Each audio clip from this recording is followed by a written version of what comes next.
few concept cars have garnered quite as much attention as the Mazda Furai. On the outside, it blended the craziness of a racing car with quintessential Japanese elegance, akin to that of waves that interlink rather than abruptly crash together. The world prepared themselves for the possibility of a production version and a racing version, both of which were highly likely. But within a year of the concept's initial unveiling at the end of 2007, the Furai seemed to do something of a Lord Lucan, and vanished from existence. Well, there's a very good reason for that. But before we go into those details, let's indulge in the car a little more.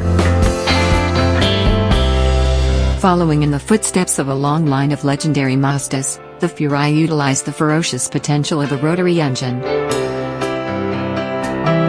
And I really do mean ferocious.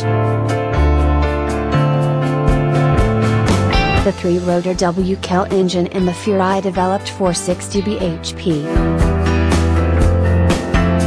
That might not sound like all that much if you're a lunatic, but that power was propelling virtually no way.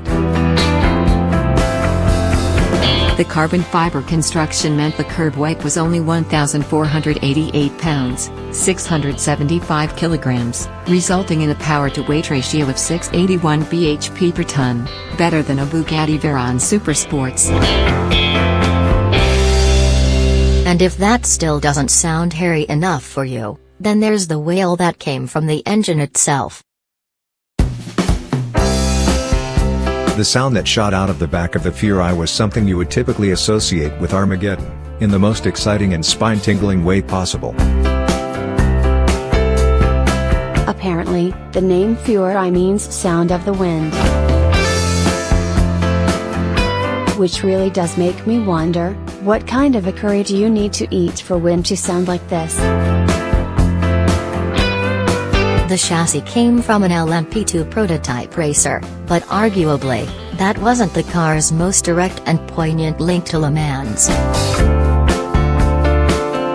The Furai wore the number 55 after the Mazda 787B that won the 24-hour race in 1991, giving Mazda their one and only victory. Just like Paul Gascoigne, the Furai ran solely on boozy E100 ethanol. But unlike Gaza, the Furai was fully functional. It was no Paris Hilton concept, designed to look good and do nothing. It worked like any production car. It appeared at numerous car events, all of which resulted in it gaining much media attention. The only media outlet that actually got to drive the car, however, was Top Gear.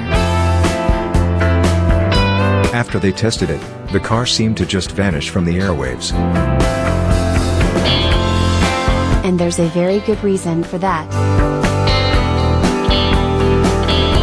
During Top Gear's day with the car, they noticed the engine had stopped sounding like an almighty Vindaloo exiting the body in gas form. And started to sound more like the subsequent splat that happens in a person's jeans if they try to force a Vindaloo's gas out with too much vim.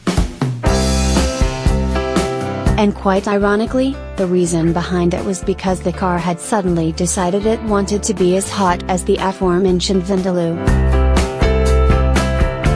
It was on fire, but Top Gear, being a responsible organization that prepare for every eventuality, the fire brigade were present. Unfortunately, however, due to the location of the car on the circuit when it caught fire,